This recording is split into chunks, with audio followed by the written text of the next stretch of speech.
Hello बच्चे party, कैसे हो आप सब लोग। आई होप सभी बच्चे काफी अच्छे होंगे। माय डियर स्टूडेंट्स, मैं विनोद कुमार बहल आप सभी बच्चों का हमारे इस चैनल में एक बार फिर से स्वागत करता हूं। वेलकम और welcome back to this channel. बच्चे पार्टी, जैसा कि आप सबको पता है कि हमारा ये पोटेंशियल वाला चैप्टर चल रहा है। तो पोटेंशियल हमने एक लेक्चर में करा था, सेकेंड लेक्चर में potential energy, then some numericals, then electric dipole और उसके अंदर इलेक्ट्रिक फील्ड के अंदर डाइपोल का पोटेंशियल एनर्जी।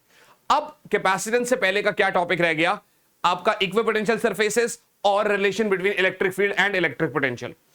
तो relation between electric field and electric potential कर लेंगे और इक्विपोटेंशियल सरफेसेस को देख पा रहे होंगे। माय डियर स्टूडेंट्स, आज सबसे पहला कॉन्सेप्ट है relation between electric field and electric potential. Relation between electric field and electric potential. क्या मेरी बात समझ में आ रही है? सो relation between electric field and electric potential. बेटा इसमें हम क्या कर रहे होंगे बच्चा? इसमें हम लोग क्या कर रहे होंगे और किस तरीके से करना है, ये यहां पर देखो आप। एक नॉर्मल सा फॉर्मूला देखते हैं, V बराबर के क्यू बाय आर, ये आपको पता है। और अगर मैं बोलूं E, then you can say that this is K Q by R square. अगर मैं V को R से डिवाइड करूं तो वो E आ जाएगा। ये इसका मैग्नीट्यूड है। नॉर्मली क्वेश्चन पूछता है आपसे, E दे देगा, V दे देगा, R पूछ लेगा, V दे देगा, R दे देगा, E पूछ लेगा। तो ये एक नॉर्मल सा फॉर्मूला हो गया भैया। इसीलिए जब आप चैप्टर 1 में देखा करते थे तो इसका एक यूनिट आप वोल्ट पर मीटर भी बोला करते थे। किसके लिए? इलेक्ट्रिक फील्ड का यूनिट। किसका यूनिट? इलेक्ट्रिक फील्ड का। वोल्ट पर मीटर या वोल्ट पर सेंटीमीटर, वो डिपेंड करता है कि आप उस समय पे क्या यूनिट ले रहे हो। यहां पर हम इसका पूरा एक्सप्रेशन करेंगे। एक्सप्रेशन को करने से पहले मैं आपको बता दूं, डिस्क्रिप्शन में लिंक दे रखा है बेटा। हमारे प्लस बैचेस के प्राइसेस जो है वो ड्रॉप हो रहे हैं। आपको कुछ नहीं करना है, आपको बस वीके आर्मी कोड यूज करना है बच्चे। आपको बस वीके आर्मी कोड यूज करना है। आपको मैक्सिमम पॉसिबल डिस्काउंट मिलेगा। आप खाली फिजिक्स का बैच भी ले सकते हैं और आप बाकी सभी सब्जेक्ट्स के बैचेस भी ले सकते हैं बेटा। आप बाकी सभी सब्जेक्ट्स के बैचेस भी ले सकते हैं। एक्सप्रेशन पे चलते हैं, ठीक है ना। कॉन्सेप्ट देखिएगा, कॉन्सेप्ट देखिएगा बच्चा। यहां पर मेरा प्लस क्यू चार्ज है। मैंने कहा ठीक है यार, यहां पर मेरा प्लस क्यू चार्ज है। इस पॉइंट से ये एक ए पॉइंट है और एक बी पॉइंट है। दोनों के बीच में डी आर दूरी है। अगर मैं आपसे कहूं कि इधर का जो दूरी है वो, इधर का जो पोटेंशियल है वो वी बी मान रहा हूं, और ए पॉइंट का जो दूरी है वो मैं ए पॉइंट का जो पोटेंशियल है वो मैं वी ए मान रहा हूं। बट ऑब्वियस है, चार्ज से जितना पास पॉइंट होगा पोटेंशियल ज्यादा होगा। यानी हमें समझ में आ गया that V A is greater than V B, that V A is greater than V B. तो इसका मतलब सर आपका, अगर मैं वी बी को वी मान रहा हूं तो V A is something greater than V B, तो वी ए को मैं वी प्लस डी वी मान दे रहा हूं। अगर मैं वी बी को वी मान रहा हूं तो मैं वी ए को वी प्लस डी वी मान लेता हूं। अगर मैं इसको v मान रहा हूं तो मैं इसको v प्लस dv मान लेता हूं। Got it guys? और अगर मैं पोटेंशियल डिफरेंस देखूं भैया, va माइनस vb, तो आप कहेंगे v plus dv minus v, which is basically dv only. यानी पोटेंशियल डिफरेंस इन दो पॉइंट्स में क्या है? dv है। अब मैं क्या करता हूं, चार्ज को ना b पॉइंट से a पॉइंट तक लेकर जाता हूं। एक चार्ज को b पॉइंट से a पॉइंट तक लेकर जाता हूं। बट ऑब्वियस सी बात है, इलेक्ट्रिक फील्ड इस डायरेक्शन में है, ठीक है ना। चार्ज को मैं उसके ऑपोजिट डायरेक्शन में लेकर आ रहा हूं। यहां पर दो वजहों से वर्क डन होगा मेरा। यहां पर दो वजहों से वर्क डन होगा मेरा। पहला वर्क डन, पहले अगर आपने नोट नहीं करा तो इसको यहां तक नोट कर लो आप, है ना बच्चे। इसको आप लोग यहां तक नोट कर लो।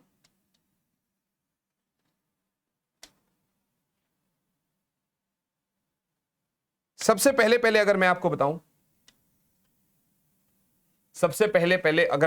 बताऊं, एक केस में dw जो होगा वो क्या हो जाएगा?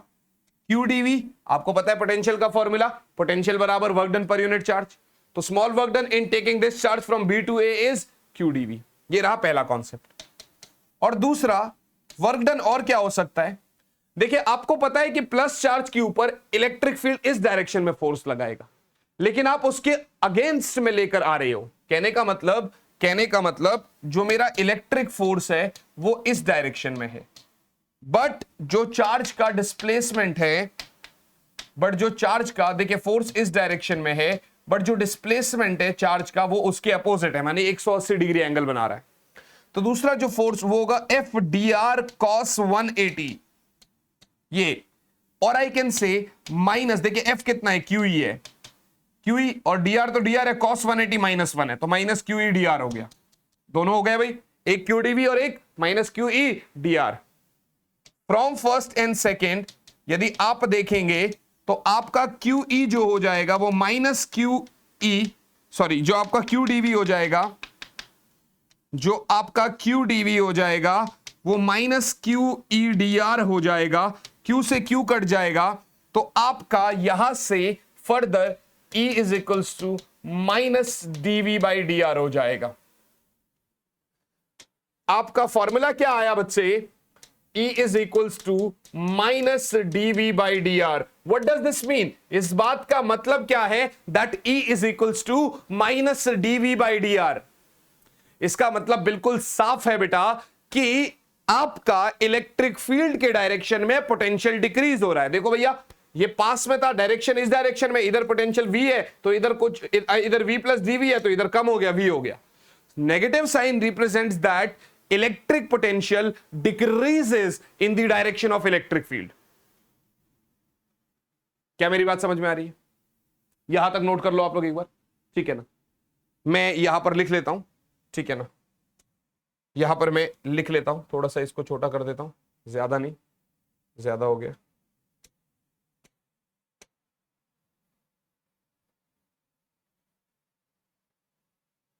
आई गेस इतना काफी है। यहां पर एक लाइन लिख देता हूं कि sir negative sign represents that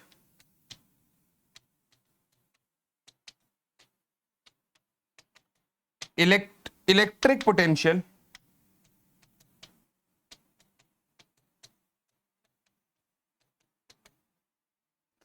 decreases in the direction of electric field.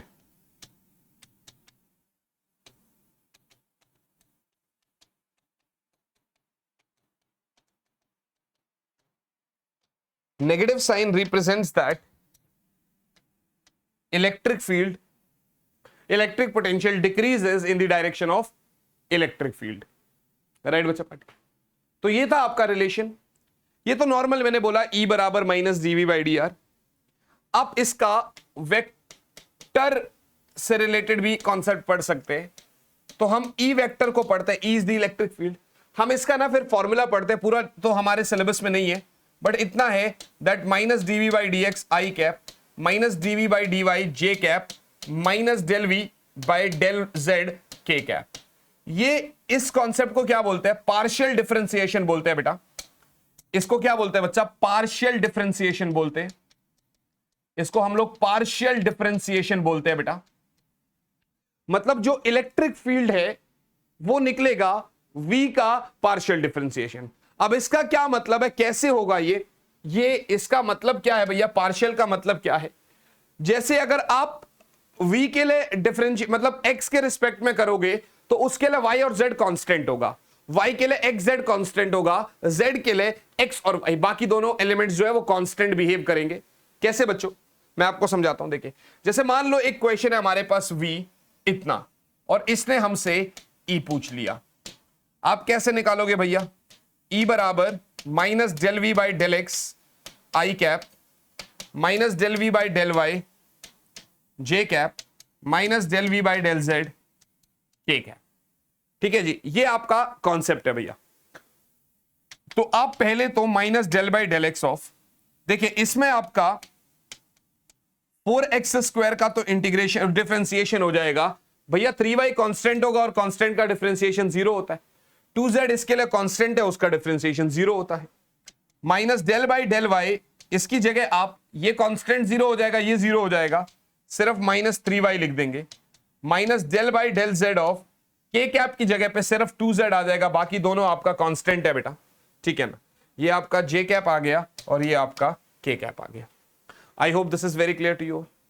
तो एक बात बताओ, इसका डिफरेंशिएशन क्या होगा? -4 D by D X of X square मतलब 2x I cap, minus minus plus 3 Y Y तो 1 हो जाएगा जे कैप, -2 के कैप। यानी आपका जो इलेक्ट्रिक फील्ड आया बेटा वो आया -8x I cap plus 3j cap -2k cap. ठीक है ना? आपने क्या किया यहां पर? कुछ नहीं किया। पोटेंशियल दे रखा है, इलेक्ट्रिक फील्ड मांग रहा है, पोटेंशियल दे रखा है, इलेक्ट्रिक फील्ड मांग रहा है, तो मैंने क्या किया? बस minus del v by del x i cap, minus del v by del y j cap, minus del v by del z k cap. X में मैंने एक्स वाला टर्म लिखा, क्योंकि देखो अगर मैं आपको बोलूं minus del by del x of 3y, ये एक कांस्टेंट वैल्यू है, तो ये एनी हाउ 0 हो जाएगा, बिकॉज 3y देखिए x के लिए y z कांस्टेंट है, y के लिए x z कांस्टेंट है, z के लिए x y कांस्टेंट है। And I hope this is clear to you all. इस तरीके से आप कर सकते हो। अगर वो मुझे सिर्फ 4x minus 3y plus 2z देता और उसका आंसर कुछ -8i cap plus 3j cap -2k cap आता, फिर आप इसका मैग्नीट्यूड भी लिखते। कैसे होता ना, under root of a square plus b square plus c square. इस तरीके के क्वेश्चंस मैंने आपको करवा भी रखे हैं, ठीक है ना? आप ये कर सकते। देखिए क्लास के साथ साथ यार रिवीजन करना बहुत ज्यादा जरूरी होता है। अगर आप ये सोच रहे हैं कि सर की क्लास अभी आई है, चलो ठीक है भाई रिवीजन तो बाद में कर लेंगे, तो यार मुझे ऐसी फीलिंग आती है कि रिवीजन साथ साथ में करना बहुत ज्यादा जरूरी है बेटा, ठीक है ना? तो इसलिए साथ साथ रिवाइज करते रहिए और आगे बढ़ते रहिए। अगर मैंने आपको ये देखा v बराबर 3x स्क्वायर दे दिया और कहा मुझे इलेक्ट्रिक फील्ड बताइए, कहा मुझे इलेक्ट्रिक फील्ड बताइए एट 102 पॉइंट्स पर, एट 102 पॉइंट्स पर। पहले तो आप ये देखो कि E आएगा क्या? Minus del v by del x i cap minus del v by del y j cap minus del v by del z k cap. बेटा एक बात बताओ, y के लिए x वाला 0 होगा, z के लिए x वाला 0 होगा, तो ये दोनों एलिमेंट्स तो एनी हाउ 0 हो गए, इनका तो कोई काम ही नहीं है भैया। तो आपके पास क्या बचा? Minus del by del x of 3x square i cap, और आई कैन से -3x स्क्वायर का डिफरेंशिएशन 2x आई कैप। माने मेरा जो इलेक्ट्रिक फील्ड आया वो -6x आई कैप आया। अब पॉइंट्स क्या है? x y z, तो x की जगह 1 डाल दो, तो E is equals to -6i cap. यानी फर्स्ट जब x 1 है तो इलेक्ट्रिक फील्ड मेरा नेगेटिव x एक्सिस की तरफ है। कितना है आपका? उसका यूनिट मतलब उसका मैग्नीट्यूड कितना है? 6 है। इलेक्ट्रिक फील्ड मेरा क्या है? नेगेटिव x एक्सिस में है और उसका मैग्नीट्यूड कितना है बेटा? 6 है। I hope this is very very clear to you all. मेरे हिसाब से तो ये आपको बहुत अच्छे से समझ में भी आ रहा है और आपसे बन भी रहा है। Got it guys? तो ये आपका इस तरीके से ये कॉन्सेप्ट है, इस तरीके से हमसे ये क्वेश्चंस पूछता है और इसी तरीके से हमें इसको देना होता है। राइट बच्चा party.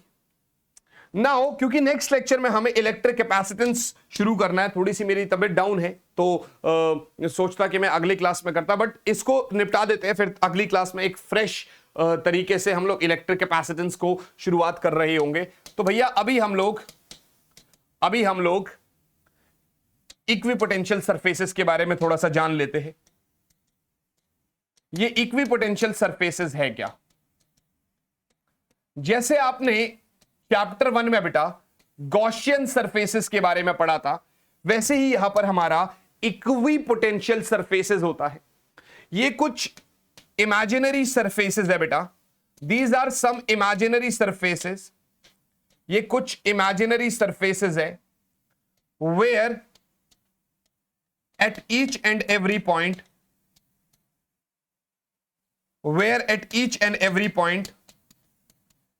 electric potential is same, where at each and every point electric potential is same. Equipotential surfaces are those imaginary surfaces where at each and every point electric potential is same. कुछ imaginary surface है जहां पर हर एक point पर आपका electric potential same है बेटा, ठीक है ना? अब these can be spherical, These can be spherical in shape, ठीक है ना, सिलेंड्रिकल हो सकते हैं, ये आपका लीनियर हो सकते हैं, ठीक है ना, मतलब प्लेन बोल सकते हैं हम इसको, प्लेनर बोल सकते हैं आप इसको, ठीक है ना, आपकी मर्जी है, डिपेंड करेगा चार्ज का सोर्स क्या है। सोर्स क्या है मतलब उसके बिहाफ पे हम इक्विपोटेंशियल सरफेसेस बनाएंगे। जैसे अगर मैं आपको बताऊं, नॉर्मली आप देखो, ये एक प्लस क्यू चार्ज है मान लेते हैं, ठीक है ना, अब ये एक प्लस क्यू चार्ज है, तो इससे इलेक्ट्रिक फील्ड लाइंस क्या है, बाहर की तरफ को निकलेंगी भैया, रेडियली आउटवर्ड्स होती है बेसिकली। अब अगर आप इक्वल दूरी पर देखेंगे तो क्या होगा,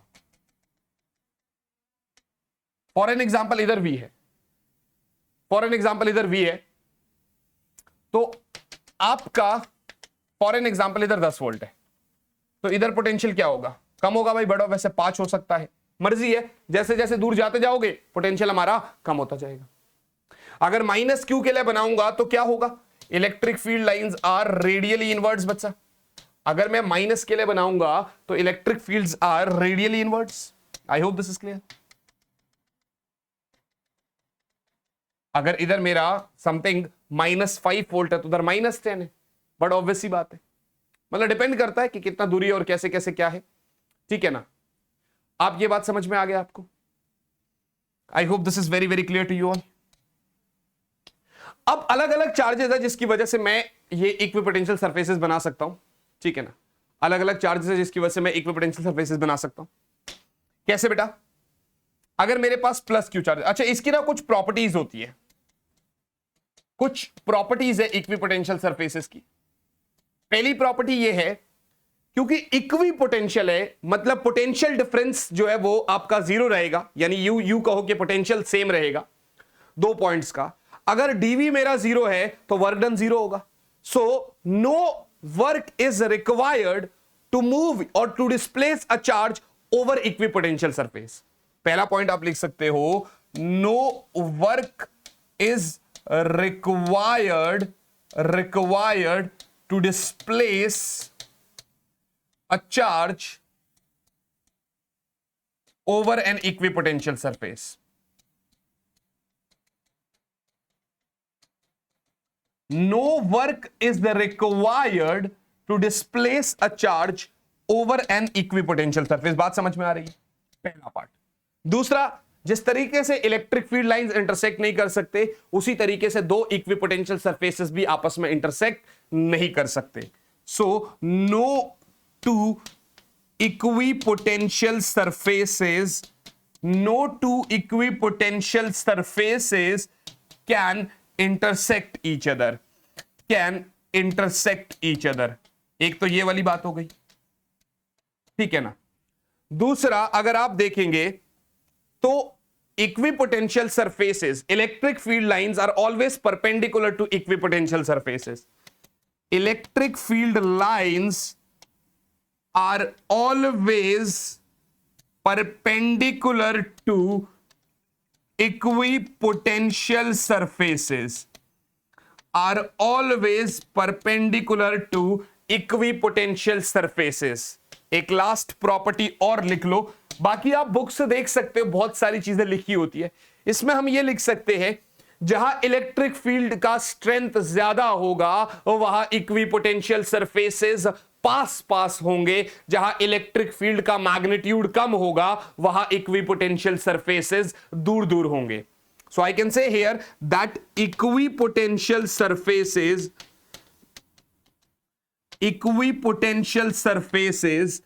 are crowded where electric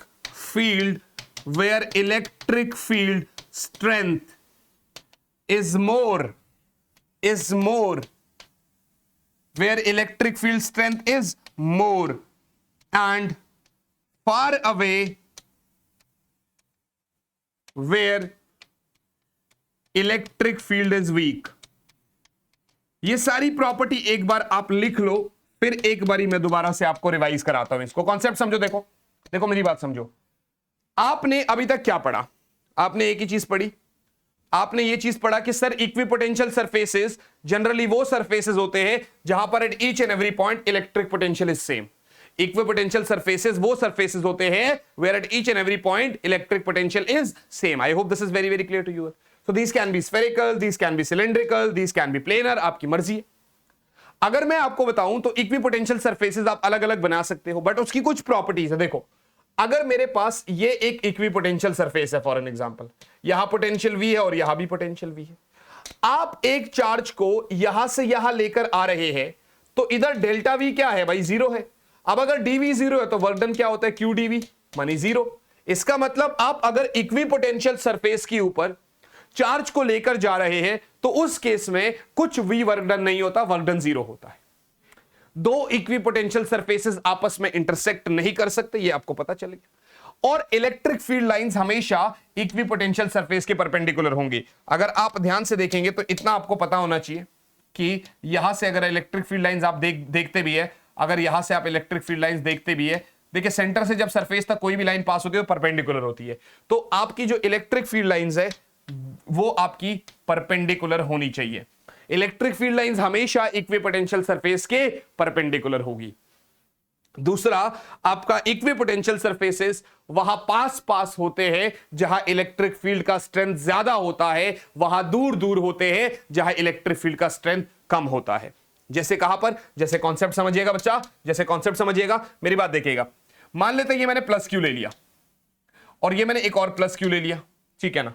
और सिमिलरली यहां पर मैंने प्लस क्यू ले लिया और यहां पर मैंने माइनस क्यू ले लिया, ठीक है ना। थोड़ा सा इसको अलग तरीके से बनाते हैं। यहां पर मैंने यहां पर प्लस क्यू ले लिया और यहां पर एक और प्लस क्यू ले लिया, उसी तरीके से यहां पर प्लस क्यू ले लिया और यहां पर माइनस क्यू ले लिया। बात को समझना बेटा, बात को समझना। अगर आप ध्यान से देखोगे तो कहीं ना कहीं इस पॉइंट पर इलेक्ट्रिक फील्ड 0 होगा बेटा, है ना। कहीं ना कहीं इस पॉइंट पर इलेक्ट्रिक फील्ड मैक्सिमम होगा, मतलब कहीं ना कहीं बीचों बीच में, क्योंकि इसकी वजह से भी उधर, उसकी वजह से भी उधर डबल होगा। आई होप दिस इज क्लियर। तो जहां इलेक्ट्रिक फील्ड कम है वहां इक्विपोटेंशियल सरफेसेस दूर होंगे, मतलब यहां पास और ऐसे दूर। देखिए यहां पास और ऐसे दूर कर दो, यहां पास और ऐसे दूर कर दो। सिमिलरली यहां आपका पास ऐसे दूर कर दो, इस तरह इधर पास, इधर ऐसे दूर कर दो, इधर पास और इधर ऐसे दूर कर दो। ये आपको कुछ ऐसा डंबल शेप नहीं बन रहा है, ऐसे कुल मिला के कुछ डंबल शेप नहीं बन रहा है ऐसा। तो ये आपका एक इक्विपोटेंशियल सरफेसेस है। एनसीईआरटी में इसकी बड़ी क्लियर इमेजेस दे रखी है, आप इसको वहां से देखोगे तो मजे भी आएंगे। इधर क्योंकि इलेक्ट्रिक फील्ड ज्यादा है तो इक्विपोटेंशियल सरफेस इधर पास होंगी, जैसे जैसे आप उधर से दूसरी साइड जाओगे इक्विपोटेंशियल सरफेसेस आपकी दूर दूर जाती जाएगी। सिमिलरली यहां पास होगी, यहां पर दूर हो जाएगी, यहां पर आपकी पास होगी, यहां पर दूर हो जाएगी, यहां पर ऐसे, इस तरीके से आप इस तरीके से बना सकते हैं। ऊपर वाले को अलग कर देना, ठीक है ना, ऊपर वाले को अलग कर देना और नीचे ये इंटरसेक्ट नहीं हो रहे हैं, ये बस मैंने अलग अलग बनाए थे तो वो एक साथ ओवरलैप कर जा रहे हैं। तो आप कॉन्सेप्ट समझ रहे हो ना कि मतलब मैं क्या बोलने की कोशिश कर रहा हूं, ठीक है ना। वो भी साथ में अलग ही हो जा रहा है, कोई बात नहीं, आप कॉन्सेप्ट समझ गए ना मैं क्या बोलने की कोशिश कर रहा हूं। तो मतलब आपके ये इस तरीके से आप बना सकते हो। अगर आपको अलग अलग चार्जेस की वजह से बनाने हैं तो आपने ऐसा बना दिया। अगर देखो सिलेंड्रिकल मैंने बोला था तो शेप अगर आपका सोर्स लीनियर है, जैसे ऐसा लीनियर सोर्स है, तो इसकी वजह से इलेक्ट्रिक फील्ड कैसे होंगी भाई, ऐसे या ऐसे, ठीक है ना। तो इसकी वजह से जो मेरा इक्विपोटेंशियल सरफेस बनता है वो आपका सिलेंड्रिकल बनेगा। कैसे बनेगा, सिलेंड्रिकल बनेगा। इसकी वजह से जो मेरा इक्विपोटेंशियल सरफेस बनेगा वो कैसा बनेगा, सिलेंड्रिकल बनेगा। तो आज की क्लास में यार हमने कुछ ऐसा बहुत ज्यादा नहीं करा, आप लोग प्लीज इसको नोट डाउन कर सकते हैं वन बाय वन। पहला था relation between electric potential and electric field. दूसरा आपका क्वेश्चन था कुछ, मतलब हमने कुछ क्वेश्चंस कराए एक दो आपको। उसके बाद इक्विपोटेंशियल सरफेस होता क्या है, उसके बाद अगर हम आपको बताएं तो यार ये इसकी प्रॉपर्टीज है इक्विपोटेंशियल सरफेसेस की, और देन ये कुछ चार्ज सिस्टम की वजह से इक्विपोटेंशियल सरफेसेस हमने आपके लिए बना दिए। आई होप आपको ये लेक्चर अच्छा लगा हो। छोटा सा लेक्चर है लेकिन बहुत ज्यादा इंफॉर्मेटिव है, यहां से क्वेश्चन आता ही आता है, काफी ज्यादा इंपॉर्टेंट है, तो आपको ये तो करना ही चाहिए। अच्छे से इसको रिवाइज करिए। अगला जो टॉपिक है बड़ा प्यारा टॉपिक है, बड़ा इंपॉर्टेंट टॉपिक है, उसको कहते हैं इलेक्ट्रिक कैपेसिटेंस। और इलेक्ट्रिक कैपेसिटेंस का जो है ना मैं एक लंबा लेक्चर ले रहा हूं, आपको बहुत मजे आएंगे उसमें, ठीक है ना। तो इसीलिए मैं आपसे यही कहूंगा कि मैं मुलाकात करूंगा आपसे आपके इलेक्ट्रिक कैपेसिटेंस वाले लेक्चर में। आज के इस सेशन को हम यहीं पर समाप्त कर दे रहे होंगे। मुलाकात करूंगा आपसे आप ही की अगली क्लास में। तब तक के लिए यार अच्छे से पढ़ाई करते रहे और एंजॉय करते हुए पढ़ाई करते रहे। कोई डाउट है तो कमेंट बॉक्स में आप मुझे बता सकते हैं। आपको सेशन कैसा लगा कमेंट बॉक्स में जरूर बताइएगा। अच्छा लगा तो दोस्तों के साथ शेयर करिएगा। और अगर पेड बैच में आना चाहते हैं तो भैया यार वीके आर्मी कोड यूज कर सकते हो। 5 जून से आपके प्राइसेस ड्रॉप हो रहे हैं तो आपके लिए एक बहुत बड़ा फायदा है। मिलेंगे अगले लेक्चर में। ऑल द बेस्ट बच्चों। Bye guys, bye and yes, जय हिंद।